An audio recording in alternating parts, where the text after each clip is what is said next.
बहुत ही महत्वपूर्ण है। दुनिया के अंदर हम सब कुछ प्राप्त कर ले, अगर परमेश्वर के वचन के साथ हमारा जीवन नहीं है तो हम कुछ भी नहीं। वचन ही प्रभु है और यही वचन हमारी जिंदगी के अंदर हर दिन बातचीत करता है और हमें जीवन बनाता है, ताकि हम अपने प्रभु में एक आत्मिक बल को प्राप्त करते हुए द्वितीय आगमन के लिए तैयार।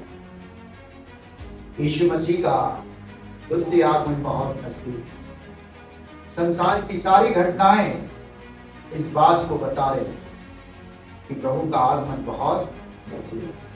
अभी आपने देखा गुजरात से लंदन की ओर जाने वाला ट्रेन कैसे क्रैश हो गया, और मैं आज न्यूज एक और सुन रहा था यूट्यूब पर, लंदन से चेन्नई आने वाला भी प्लेन क्रैश होते होते बच गया। देखिए कितनी बड़ी दुर्घटनाएं इन दिनों में हो रही हैं, और ये साइन मुझे और आपको प्रभु की ओर से दी जाती है। और इन चिन्हों को देखकर अगर मैं और आप सतर्क नहीं होते और प्रभु के द्वितीय आगमन के लिए तैयार नहीं होते और अपनी जिंदगी खाना पीना घूमना फिरना शान शौकत में ही व्यतीत करते हैं, तो मेरे प्रियो, मेरे लिए और आपके लिए परमेश्वर के घर में पहुंचना असंभव है।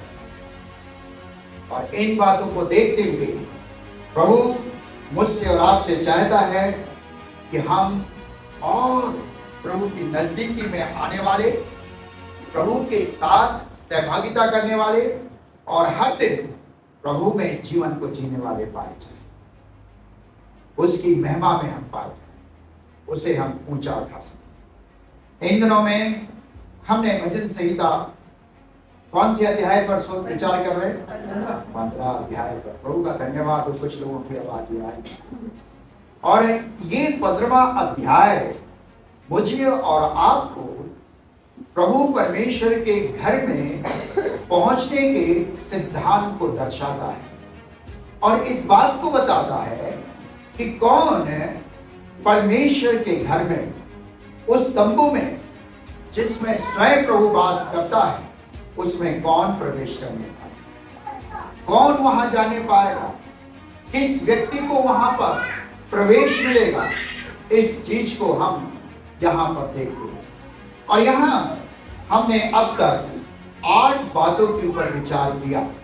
पहली बात हमने सीखी थी, जो खराई से चलता है, अर्थात जीवन के अंदर चाहे कुछ भी हो जाए और प्रभु के लिए खड़ा है और बलिदान होने के लिए तैयार है, लेकिन पीछे मुड़कर नहीं देखता।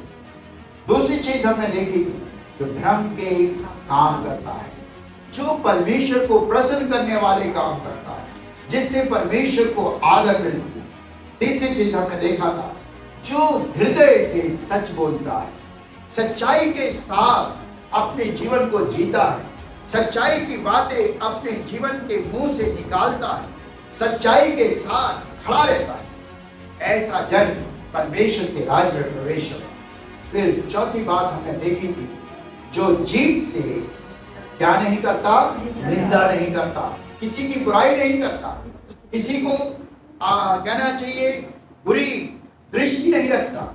ऐसे व्यक्ति के लिए परमेश्वर का वचन कहता है वो परमेश्वर के राज में प्रवेश करने पाए।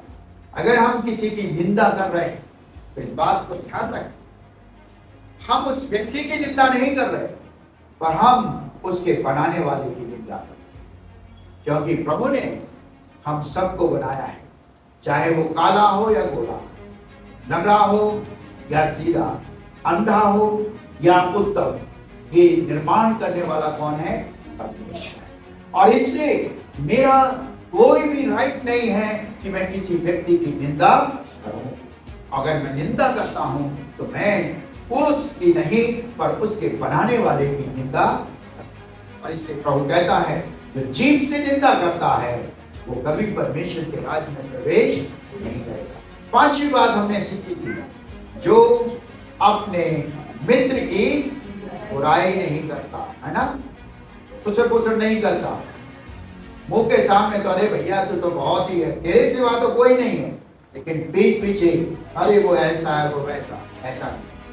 अगर हमारे जीवन के अंदर अपने मित्र के प्रति बुराई है तो मेरे प्रियो, मैं और आप परमेश्वर के घर में प्रवेश नहीं कर सकते। फिर हमने छठवीं बात सीखी थी, जो पड़ोसी की निंदा सुनता नहीं, है ना?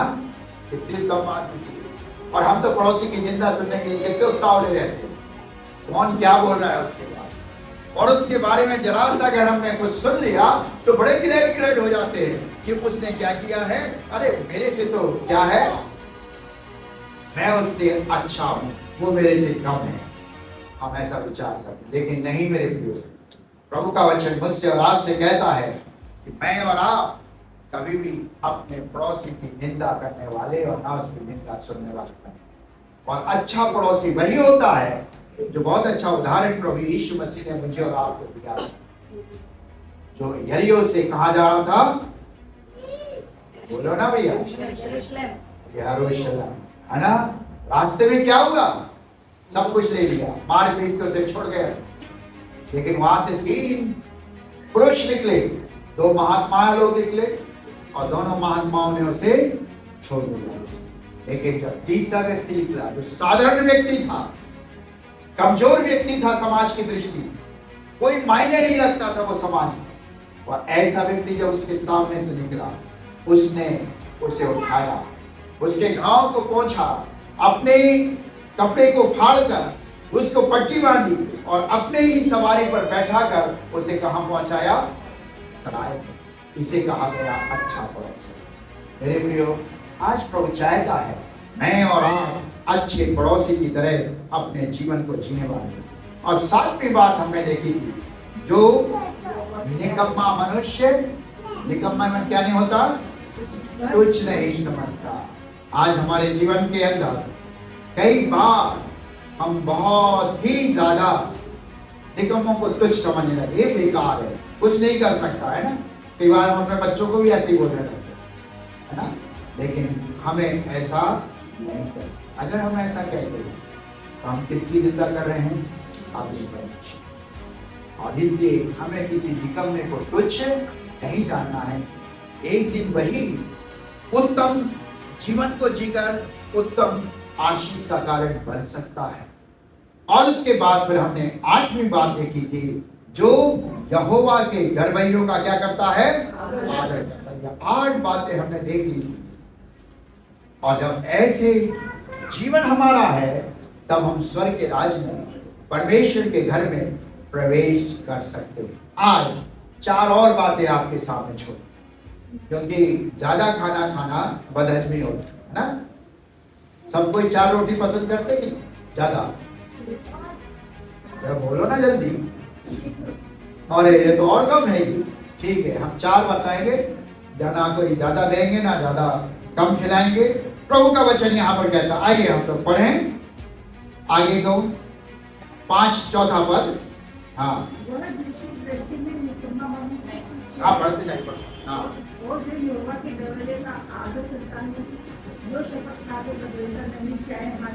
जो शपथ खाकर बदलता नहीं है। आज अगली बात जो है, जिसे आप नवी बात कह सकते हैं, क्या कह रहा है परमेश्वर का वचन, जो शपथ खाकर बदलता नहीं है।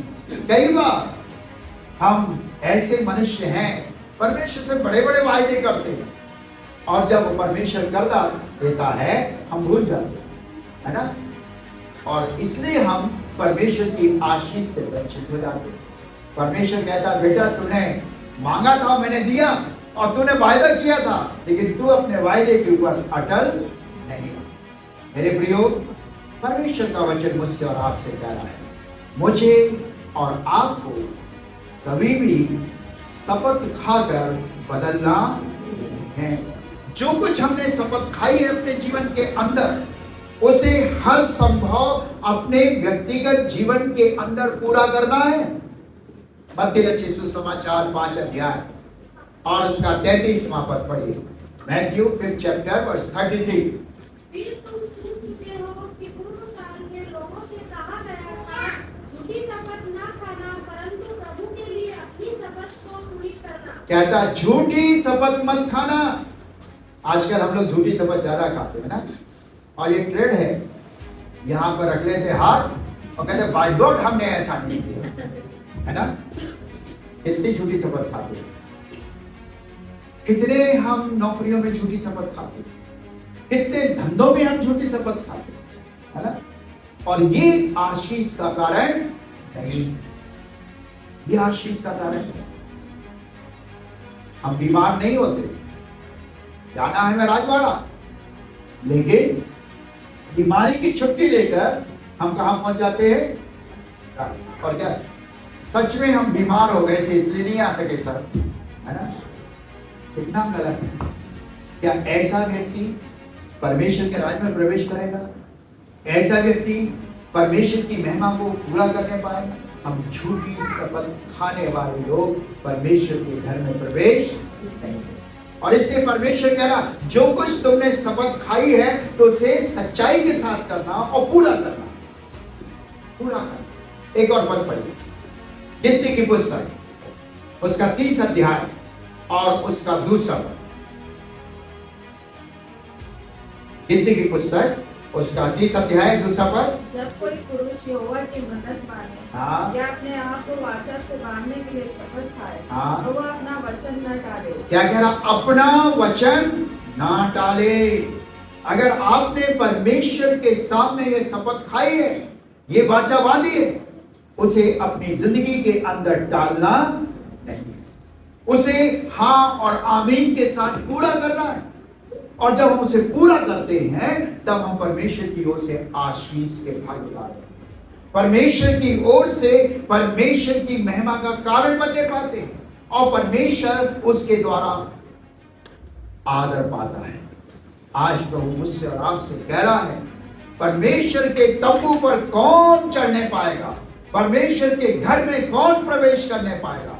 जो शपथ खाकर बदलता, जो शपथ को पूरा करता है, जो वाचा को पूरा करता है, वो परमेश्वर के घर में प्रवेश करने पाए। और देखिए, बाइबल में से 2 उदाहरण देना चाहूंगा जिन्होंने अपनी जिंदगी में अपने शपथ को पूरा किया। पहला उदाहरण देखिए, न्यायियों की पुस्तक उसका 30 अध्याय 11वां अध्याय 30 पद से लेकर 40 पद तक एक लंबा चौड़ा हिस्सा है। और यहां पर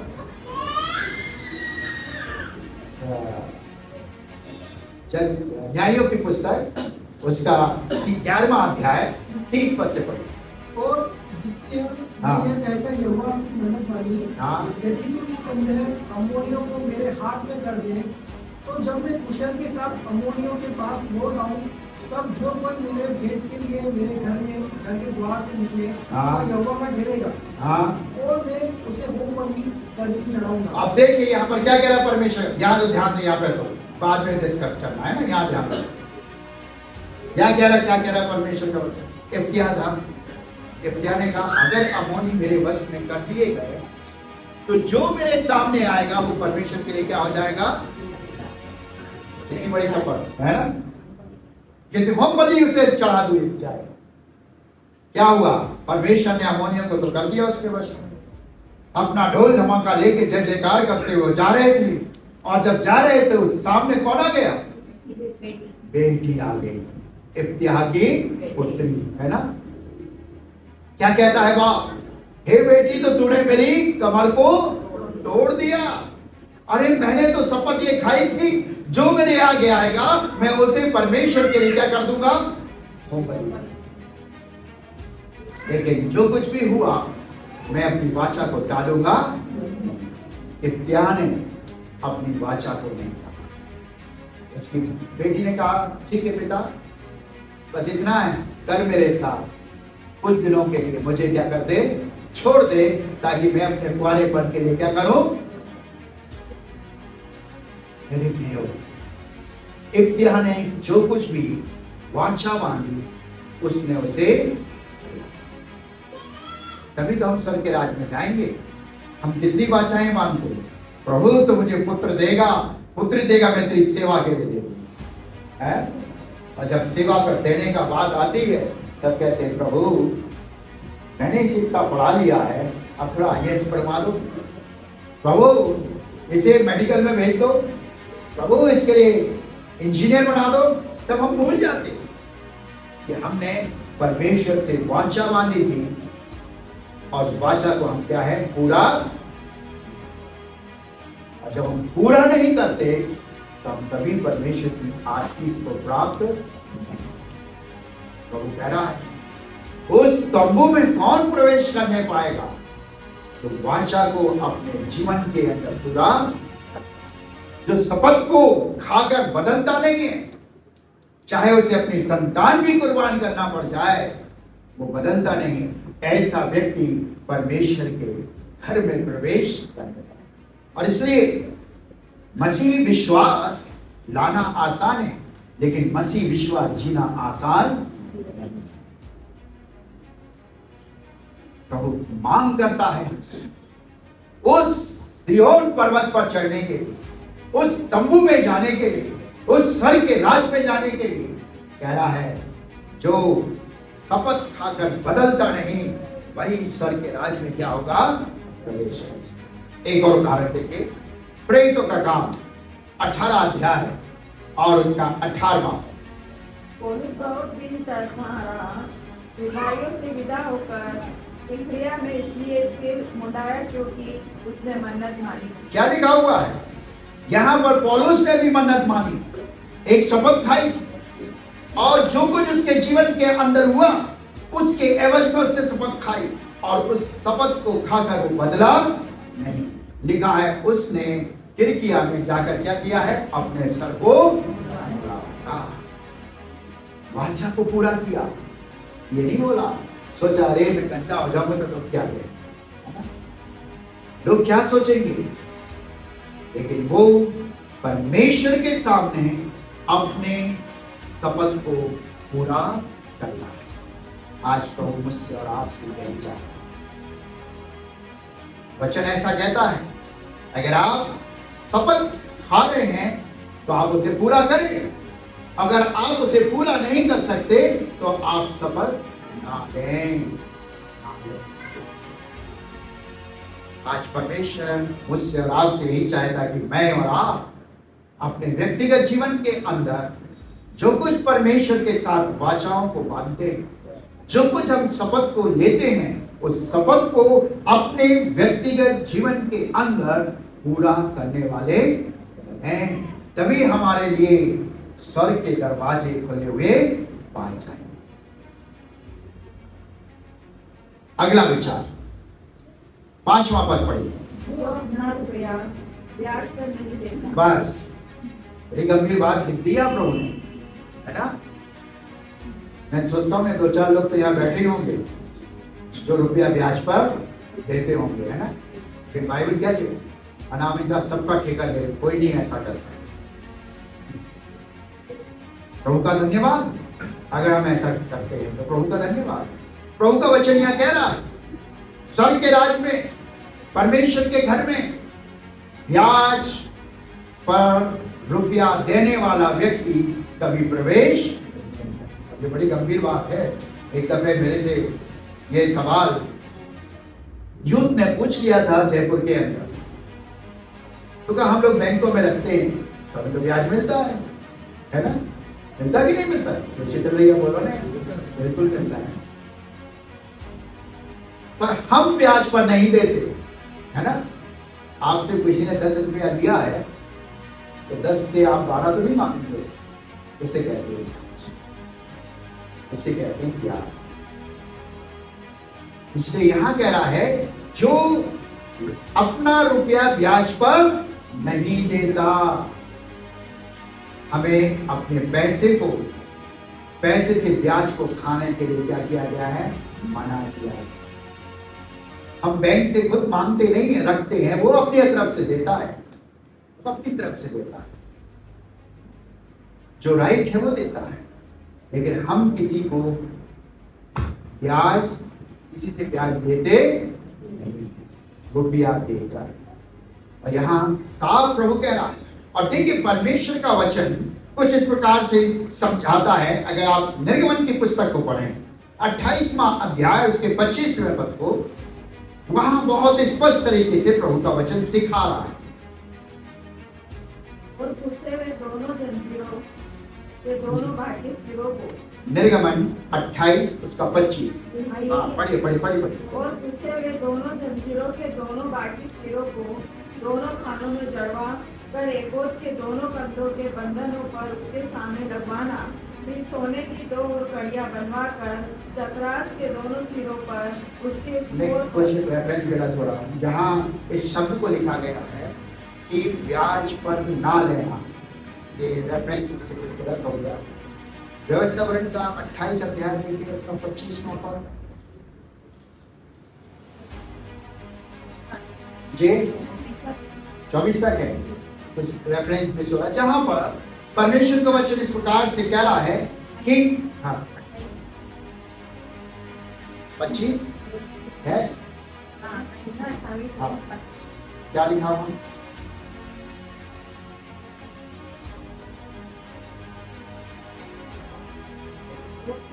नहीं, चलिए दूसरा रेफरेंस देखिए। लेवाविस्ता की पुस्तक उसका 25 अध्याय 35 और 36 पद पढ़िए। लेवाविस्ता की पुस्तक उसका 25वां अध्याय 35 और 36 पद। फिर यदि तेरा भाई बंधु बंगाल हो जाए हाँ। और उसकी दशा तेरे सामने तरस योग्य हो हाँ। जाए तो तू उसको संभालना। हाँ। वो परदेशी या यात्री के समान तेरे संग रहे। हाँ, उससे ब्याज या बढ़ती न लेना। क्या करा? उससे ब्याज या बढ़ती ना लेना। आज क्या हमारा जीवन ऐसा है? आज हमारे रिश्ते कैसे बिगड़ते हैं? इन्हीं सब चीजों से। और परमेश्वर मुझसे और आपसे साफ कहता है, परमेश्वर के घर में जाने के लिए, परमेश्वर के पवित्र स्थान में प्रवेश करने के लिए मुझे ब्याज नहीं खाना, ब्याज से पैसा नहीं देना, ब्याज से पैसा हमें किसी को कहता तेरा भाई, यानी हम अपने भाइयों के लिए भी परमेश्वर मना करता है, तो उससे भी कोई बढ़ती मत देना। जो कुछ तूने उसके लिए लगा दिया वही बस रिटर्न बहुत है, लेकिन उससे ज्यादा उससे मांगने का प्रयत्न।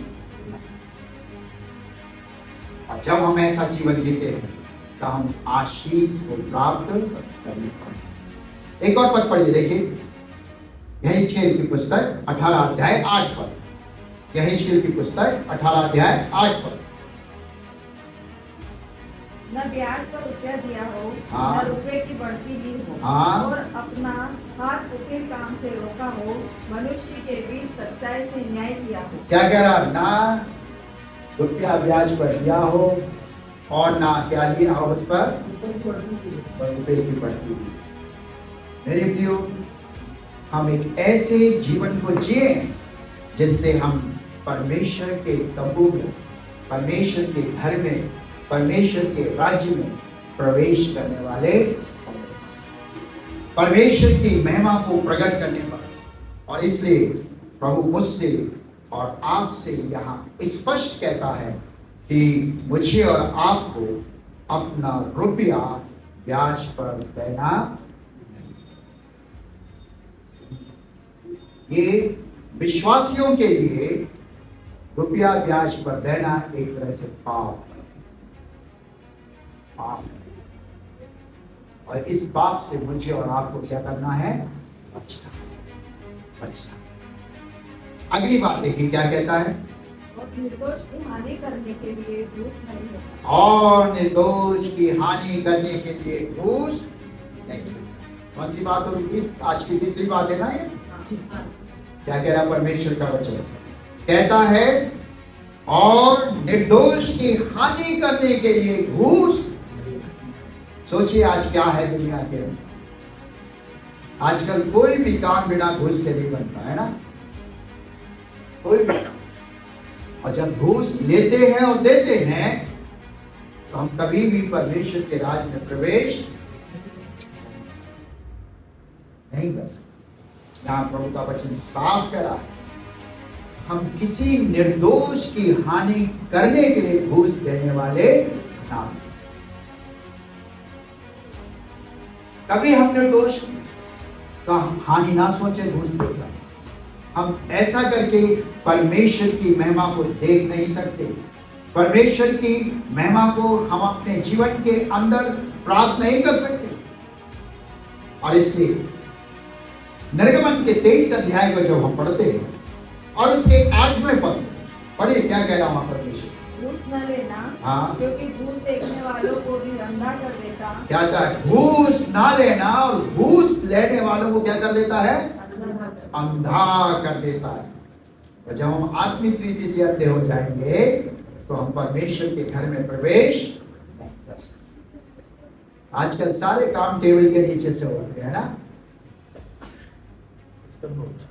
सिस्टम में आ गया, लेकिन ये सिस्टम करने के बाद भी हम परमेश्वर के घर में जा नहीं पाए। कितनी हम वो कर ले, हम बचे भी नहीं। इसलिए मुझे और आपको कई बार अय्यूब की तरह हानि भुगतना पड़ जाए, भुगतने के लिए तैयार हो जाए, लेकिन हम ना लेने वाले बने और ना देने वाले, तभी तो हम आशीष का हिस्सा बने। मुझे बहुत अच्छी तरह याद है 94 में मेरा मैरिज लाइसेंस अप्लाई किया था। मेरा मैरिज लाइसेंस बन गया और हम भोपाल गए।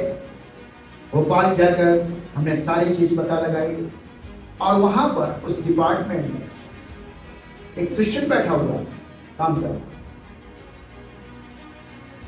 और उस व्यक्ति ने मुझसे ये कहा कि आप मुझसे न्यू मार्केट में मिले कॉफी हाउस। मैं सुन के दंग रह गया, भाई ऑफिस का काम है, मैं न्यू मार्केट में कॉफी हाउस में क्यों मिलूं? मैं तो यहीं मिलूंगा ऑफिस में आके, क्योंकि ऑफिस का काम। मैंने कहा मैं तो वहां नहीं आऊंगा, आप जो कुछ भी है ऑफिस में रहिए, ऑफिस से मुझे यहाँ से कोई बता दीजिए क्या है। मुझसे क्या कहा है, आपको 3000 रुपये देगा। किस बात के? का ये सवाल जवाब मत कीजिए, आप 3000 रुपये दीजिए और लाइसेंस ले जाए। मैंने कहा अगर 3000 रुपये की रसीद आप दे रहे हैं गवर्नमेंट की, तो मैं 3000 देने को तैयार हूं। अगर आप 3000 की रसीद नहीं देते तो मैं 3 पैसा भी नहीं, और मैं लाइसेंस छोड़कर आ गया। मैंने कोई घूस नहीं ली और ना कोई चाय कॉफी पर। अब मैं समझ गया था कि बात है उसने ये कॉफी हाउस में क्यों मुझे बुलाया, और कोई पैसा मैंने नहीं दिया, मेरा लाइसेंस मुझे नहीं मिला। कोई बात नहीं, मैंने 1 साल सफर किया, प्रार्थना की। प्रार्थना के बाद फिर मैंने अप्लाई किया इसी इंदौर के अंदर। उस समय कलेक्टर सुलेमान यहाँ पर थे और मेरी बहुत इंक्वायरी हुई। सीआईडी ने इंक्वायरी की, क्योंकि जो रजिस्टर बैठा हुआ था वो लालवानी था, और उस समय हमारे एक बहन गंगा थी, उसकी शादी होने लगी और उसकी शादी मुझे रहना, तो मेरी बहुत इंक्वायरी हुई। कोई बात नहीं, सब कुछ हो गया, वो नहीं मिला मुझे, कोई बात नहीं, वो मेरा लाइसेंस ऐसे ही रह गया। लेकिन मैंने आके जब यहाँ अप्लाई किया, यहाँ अप्लाई करने के बाद 8 महीने सीआईडी ने मुझे परेशान, आना बैठना देखना सब कुछ किया उसने। और बाद में जाकर उसने एसपी ऑफिस में ये रिपोर्ट की कि ये लोग एक घर में आराधना करते हैं, लिहाजा इनको लाइसेंस इशू ना किया जाए, क्योंकि इस घर में ये शादी ब्याह करेंगे तो विवाद हो सकता है। ये कहा सीआईडी जाकर एसपी ऑफिस, एसपी ने कलेक्टर को रिपोर्ट भेजी। कलेक्टर ने उस सारे पोर्शन को काट कर मेरा लाइसेंस इशू किया। और वहां क्या लिखा कलेक्टर ने, क्या घरों में शादी ब्याह करना विवाद है? वो किसी दूसरे समाज की शादी नहीं कर रहे, अपने समाज की शादी कर रहे हैं, जिसमें विवाद किस बात का। और उस लाइन को काट कर उन्होंने मुझे लाइसेंस इशू किया। मैं कहीं यहाँ नहीं भागा, और उनका चपरासी आकर मुझे घर पर देगा लाइसेंस। मेरे प्रियो, जब आप देंगे नहीं, आपका काम परमेश्वर करेगा, आपका काम परमेश्वर पूरा करेगा। और प्रभु ने एक बड़े काम को किया। उसके बाद ना केवल मुझे इंदौर का, लेकिन प्रभु की दया से दिल्ली से मुझे पूरे हिंदुस्तान के 8 स्टेटों का लाइसेंस प्रभु के अनुमति से प्रोवाइड किया। मेरे प्रियो, ये है परमेश्वर। अगर आप घूस देंगे तो आपका काम कभी आशीष में समय तो लगेगा, पीड़ाएं तो होंगी, कई बार आपको धक्के खाना पड़ेंगे, लेकिन जब आप परमेश्वर के प्रति विश्वास योग बने रहकर खड़े रहेंगे और परमेश्वर के साथ जिएंगे, तो वो परमेश्वर आपके लिए मार्ग को खोलेगा, आपके लिए द्वार को खोलेगा। क्योंकि परमेश्वर कह रहा है, वो चाहता है कि मैं और आप स्वर्ग के राज्य में प्रवेश करें, उसके साथ उसके तंबू में रहें, और तंबू में वो रहने पाएगा जो इस पृथ्वी पर ना घूस देता है और ना घूस लेता है। क्योंकि घूस देकर और लेकर आप कभी भी परमेश्वर के राज्य में प्रवेश नहीं कर सकते। देखिए एक और बात पढ़िए, भजन संहिता उसका 26वां अध्याय 9-10 पद को पढ़े।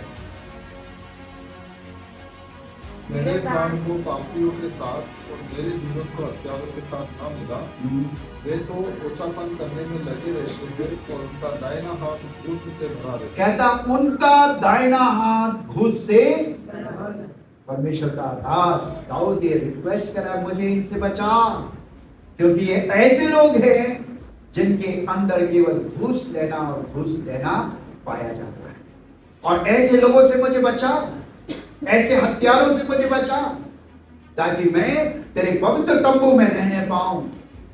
हम सब यही प्रार्थना करें इन दिनों में, प्रभु मुझे ऐसे कामों से बचाइए, मैं इन संसारिक अभिलाषाओं को पाने के बजाय स्वर्गीय आशीषों को का भागीदार बन सकूं, और इसलिए प्रभु मुझे इन सब चीजों से बचाइए। एक और चीज पढ़िए, नीति वचन उसका 17वां अध्याय और 23 पद।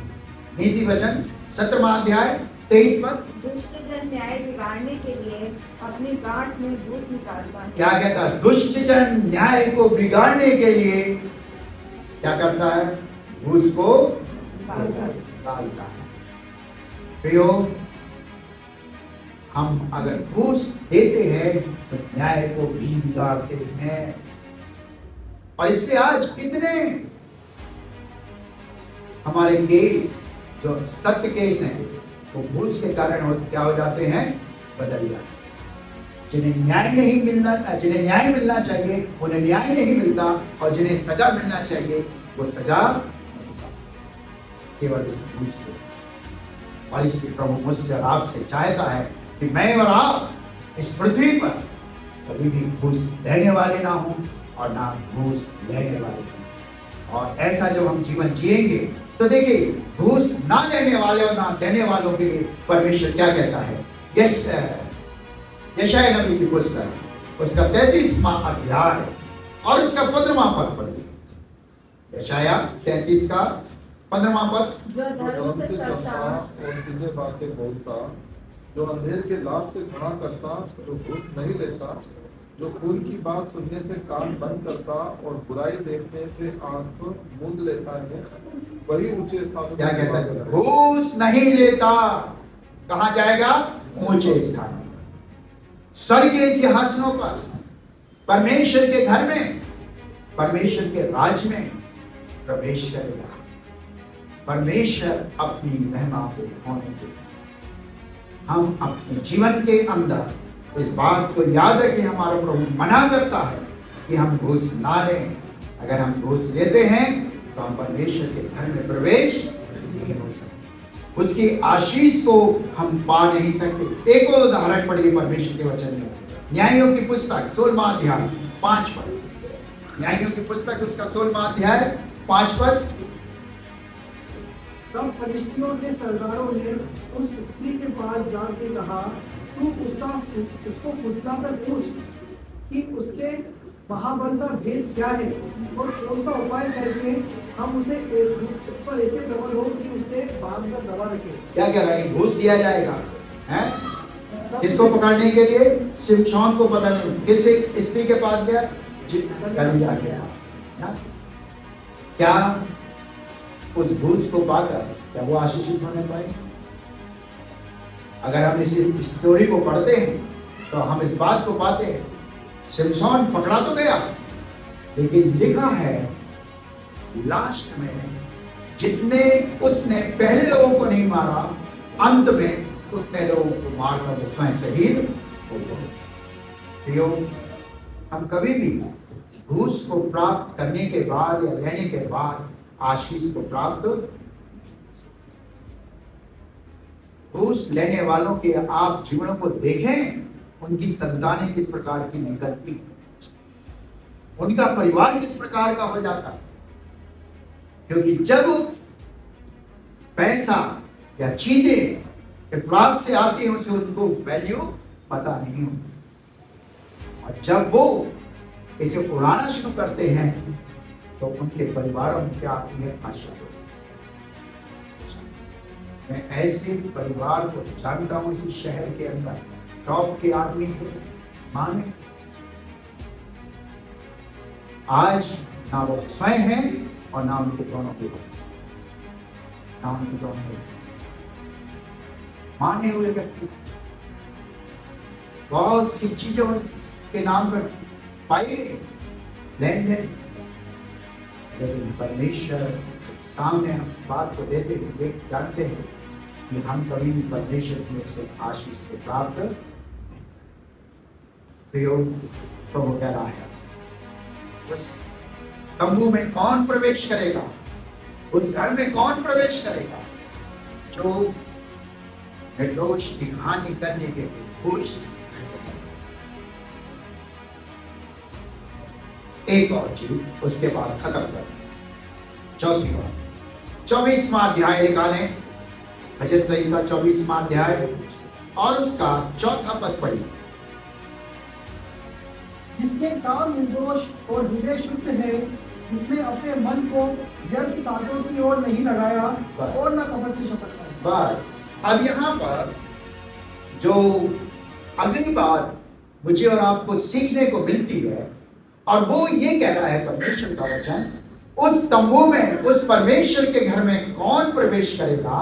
कहता है जिनके काम निर्दोष है, अर्थात जो प्रभु के लिए आप कर रहे हैं स्वार्थ से परे, आपके जीवन के अंदर परमेश्वर के प्रति पूरी निर्दोषता पाई जाए।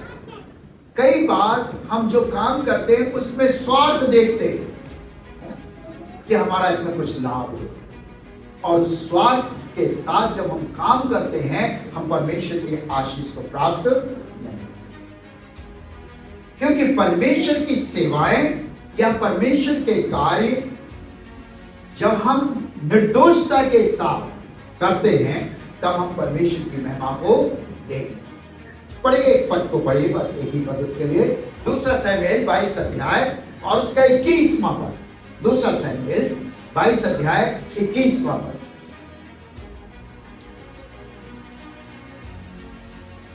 यहोवा ने मुझसे मेरे धर्म के अनुसार व्यवहार किया, मेरे कामों की शुद्धता के अनुसार उसने मुझे बदला दिया। क्या कह रहा है?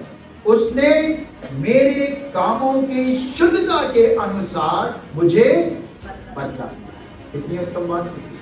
और इसलिए मेरे प्रियो, जो कुछ भी काम हम करते हैं बड़े निर्दोषता के साथ करें। चाहे हम किसी की सेवा करते हैं, चाहे वो अनाथ हो, विधवा हो, बीमार पड़ा हुआ व्यक्ति हो, असहाय हो, या हम किसी बुजुर्गों की सेवा करते हैं, तो किस तरह से करें? जिसमें हमारा कोई स्वार्थ ना। और जब आप इस प्रकार के जीवन को जिएंगे, परमेश्वर आपको महिमा देगा, आपको आशीष देगा। और परमेश्वर कहता है उस पर्वत पर, उस तंबू पर हम चढ़ने पाएंगे, हम रहने पाएंगे उसके साथ, और उसके साथ हमारा निवास होने पाएगा। अगर हमारे अंदर स्वार्थ भरा है तो हम ना इस पृथ्वी पर आशीष पाएंगे और ना स्वर्गीय आशीषों को पाएंगे। हमारे अंदर स्वार्थ, निर्दोषता के साथ अपने काम को करने का, निर्दोषता के साथ अपने जीवन को जीने का। और जितने निर्दोषता के साथ काम किए जाते हैं तो बड़े आशीष और आनंद का कारण। आपने मदर टेरेसा के बारे में पढ़ा है ना, उन्होंने कितने भले काम किए, कोई स्वार्थ नहीं था। परमेश्वर ने ब्लेस किया, परमेश्वर ने आशीष किया, आज मैं और आप इसी तरह से अपने जीवन को जिए, तब हम कहाँ पहुंचेंगे? परमेश्वर के तम, परमेश्वर के राज्य में, परमेश्वर के। मुझे अपने दिन याद आते हैं जब मैं बाइबल कॉलेज में था। मेरे साथ एक भाई था जो आज मेरा फ्रेंड है। फ्रेंड क्या बोले, मेरी मामू का लड़की का हस्बैंड है। वो मेरे साथ ही वो पढ़ा, ट्रेनिंग किया उसने, और उसकी शादी मैंने अपनी ही कजन सिस्टर से करा। और जब वो आया, हिंदू कन्वर्ट था, पंडित बैकग्राउंड से, और हम एक ही रूम में, एक दिन बाद वो आया और एक दिन पहले मैं आया 1980 में, और एक ही रूम में। और जब वो आया तो बीमार, लुंच-पुंच, और मैं उन दिनों में इतना मैच्योर नहीं था। मैंने कहा कहाँ मुझे डाल दिया इसके साथ, और मेरी तो रात खराब हो रही है। उस समय में 20 साल का लड़का था, नींद आती है डट के, डिस्टर्बेंस बर्दाश्त नहीं होता। लेकिन वो मेरे रूम में आया, धीरे धीरे उसके दर्द मेरे दर्द हो गए, उसकी पीड़ाएं मेरी पीड़ाएं बन गई। और आप बिलीव नहीं करेंगे, मैं प्रभु के भवन में रहकर कह रहा हूँ, मेरे बॉस ने, डॉक्टर अनिल कुमार चौधरी थे, उन्होंने मुझे उसके साथ कहाँ कहाँ भेजा ट्रीटमेंट। मैं गया खुशी के साथ, मेरा उसके साथ कोई स्वार्थ नहीं। एक मित्र, एक भाई जो प्रभु यीशु मसीह में मुझे मिला, मैं उसे नैनीताल ले गया, मैं उसे पाटन लेकर आया जयपुर से। यहाँ डॉक्टर सोलोमन थे, हड्डी के स्पेशलिस्ट, और उनको दिखाने के लिए आया। उसके हाथ में पस पड़ा हुआ, और जयपुर के अंदर से डॉक्टर को दिखा दिया, कोई उसका ट्रीटमेंट नहीं दे पा रहे थे। आयुर्वेदिक दवाइयां दी गई, कोई फायदा नहीं। जब यहाँ आए तो यहाँ आकर उसे दिखाया तो डॉक्टर ने मुझसे बोला, फ्रांसिस, इसका हाथ काटना चाहिए। तो उसने पूछा, आपका कौन है? जब तू मुझे अच्छी तरह जानता है। मैंने कहा मेरा भाई। मैं तो तो भाई तो है नहीं है। मैंने कहा मेरा प्रभु में भाई है, इसका हाथ काटना पड़ेगा, ऑपरेशन कागजात पर आपको सिग्नेचर करना पड़ेंगे। मैंने कहा प्रभु ये क्या बड़ी बात है, तो बड़ा मेरे लिए मुश्किल है। मैंने उन दिनों में फोन लगाया चौधरी साहब को, मैंने कहा प्रार्थना कीजिए, और ऐसा ऐसा डॉक्टर बोल रहा है, और प्रभु की अगर इच्छा है तो ये सब कुछ होगा। और हमने फॉर्म पर सिग्नेचर कर दिया। उसके ऑपरेशन थिएटर में ले गए उसे। ऑपरेशन थिएटर में ले जाने के बाद डॉक्टर ने हाथ काटने से पहले उसके इस शोल्डर में से पस को निकाला, लगभग 1-1.5 मीटर पस। 2 दिन बाद वही डॉक्टर कहता, फ्रांसिस, इसके हाथ काटने। आज वो लंदन में है, प्रभु की सेवा करता है। मेरे लिए जब आप निस्वार्थ सेवा करेंगे, आप भी ब्लेस होंगे, उसका ब्लेस। आपके इंदौर शहर के पास राव है, जहाँ सेरोपिरम कहलाता था, टीबी का हॉस्पिटल था, किसी का मैं अपने जयपुर से कई लोगों को यहाँ पर लेकर आया, लास्ट स्टेज के लोग। क्यों? किसने मुझे वादी किया? तो कोई स्वार्थ, कोई स्वार्थ। मेरे प्रिय प्रभु का वचन कहता है, जो अपने जीवन के अंदर निर्दोषता के काम करता है, कहाँ पहुंचने पाएगा? प्रभु मेरी और आपकी सहायता करें कि हम स्वर्गीय राज में जाने के लिए इन 4 बातों को जो आज हमने सीखी, कौन कौन सी बात सीखी है? जी, जो शपथ खाकर कभी बदलना नहीं है। दूसरी चीज, अपना रुपया ब्याज पर नहीं लेना, निर्दोष की हानि के लिए घूस नहीं लेना। चौथा, और जीवन में जो कुछ भी हम काम करते हैं निर्दोषता के साथ करें, स्वार्थ रहित जीवन अपना। और जब ऐसा जीवन हमारा होगा तब हम परमेश्वर की महिमा में प्रवेश होने पाएंगे और परमेश्वर आशीष। प्रभु ने चाहा तो एक कॉटेज मीटिंग में और चंद बातें छोड़ूंगा इस अध्याय पर, और फिर प्रभु कुछ और देगा तो देते हुए दुआ तो मेरी ये है, जल्दी प्रभु आ जाए ताकि विश्राम को पाले हम सब। कितने लोग चाहते स्वर्ग में जाना चाहिए? केवल हरीश भाई चाहता, कोई नहीं चाहता, सब चाहते। अरे वेरी गुड, प्रभु का धन्यवाद हो। प्रभु जल्दी आए तो हम सब प्रभु के चरणों में बैठकर प्रभु के चेहरे को निहारेंगे और वहां और उत्तम प्रकाशन को प्राप्त करने पाएंगे, क्योंकि पृथ्वी पर तो जो प्रकाशन हमें मिलता है, कई बार हमारी ये बुद्धि बड़ी कमजोर है, उतना शायद हम नहीं बोल पाते, सीख पाते, लेकिन हम प्रभु के आमने सामने होंगे तो इन्हीं चीजों को और अच्छी तरह से समझने पाएंगे। सो प्रभु मेरी और आपकी सहायता करें कि मैं और आप उस पवित्र पर्वत पर पहुंचने पाए और वहां पहुंचने के लिए इन सिद्धांतों को अपने जीवन में हम ले सकें। आइए हम प्रार्थना करें, अपने सरों को झुकाएं